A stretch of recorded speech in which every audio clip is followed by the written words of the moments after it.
its axis has been found to align perfectly to the setting of Deneb, which is the brightest star of Cygnus. This was discovered in the 1960s by archaeoastronomer Alexander Thom. Another site, this time in Scotland, which seems to be aligned to one of the stars of Cygnus, is Callanish, a very beautiful cruciform-shaped stone circle on the Isle of Lewis in the Scottish Western Isles.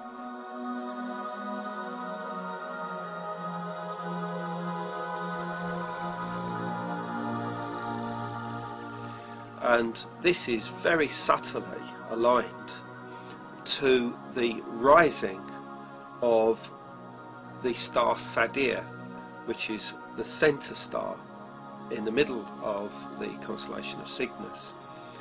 And to try and understand why the builders of Callanish might have aligned this huge site towards that star itself creates the idea that Cygnus must have had a very special place in the minds of our most distant ancestors. Now, Callanish dates to around 3000 BC, to which this alignment refers. What is arguably the most impressive and well-known prehistoric monument in Ireland is the Newgrange Passage grave, around which is a stone circle that is almost identical in size to the two inner circles of Avebury. And what is so interesting about Newgrange is that it has been found to be an exact representation, as found within its inner chambers, of the position of the stars of Cygnus, and its entrance, although orientated towards the incoming light of the sun at midwinter, just after sunrise, if you extend that line a matter of several miles, you'll come within the same ritualistic landscape to another passage grave known as Four Knocks. And this also has an interior passage which is orientated, but this one is orientated far too north for it to be associated with the sun.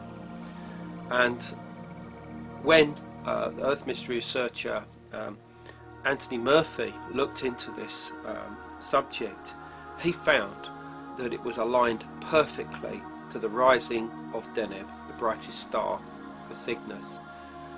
And what's so interesting here is that Newgrange and the landscape around it is integrally connected with legends associated with swans and swan maidens, and figures people turning into swans.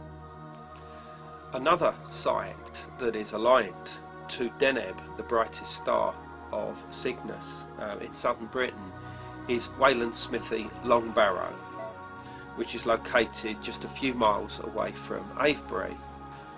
Wayland Smithy dates to around 3700 BC. It is named after Wayland, who is the divine smith in Germanic and Norse tradition. He obtains astral flight in the main legend associated with him by adorning the feathers of the wings and feathers of a swan. Professor John North determined that Wayland Smithy's northern alignment in 4000 BC was to the setting of Cygnus' brightest star, Deneb.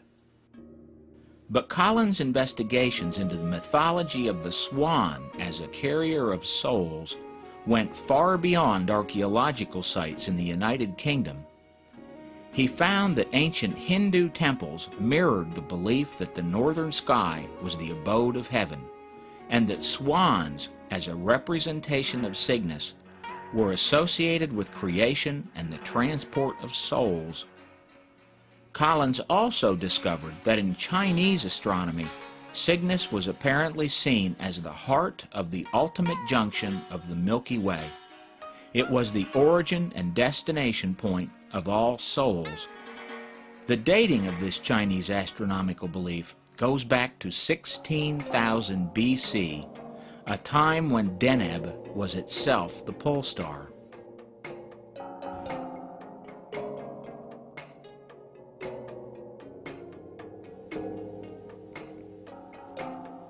As it became increasingly clear that Cygnus was the key to understanding many ancient religious beliefs and rituals about life and death, Collins came to the conclusion that ancient Egyptian sites and beliefs also showed a direct link to Cygnus.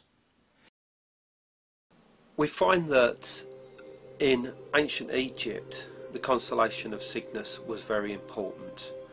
It was primarily the sacred falcon in the sky, which went under various names of Horus or Sokar, and that this was reflected on the ground in the region of the Giza Plateau, where the Great Pyramid and its two other companions were found. You can actually overlay the stars of Cygnus, or the principal stars, over the three pyramids exactly, absolutely perfectly.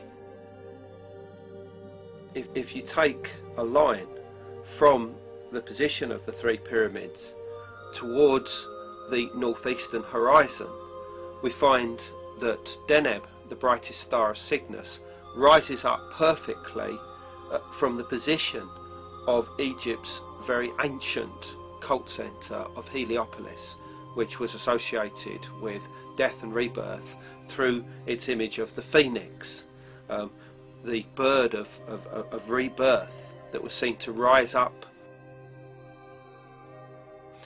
What is also significant is that the orientation of the three pyramids, if extended towards the northwestern horizon, we find that the stars of Cygnus set precisely in alignment with those three pyramids.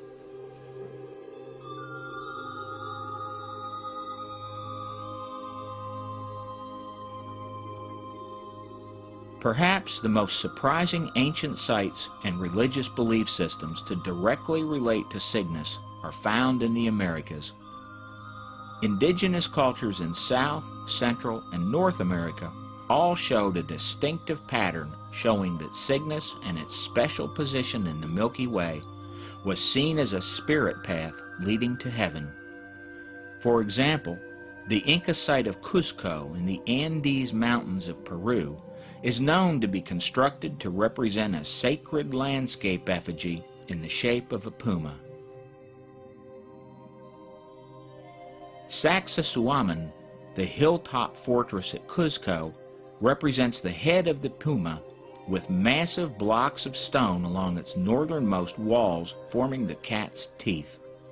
Even today, religious festivals held at Cuzco honor the supernatural beings that move through the dark and light regions of the Milky Way.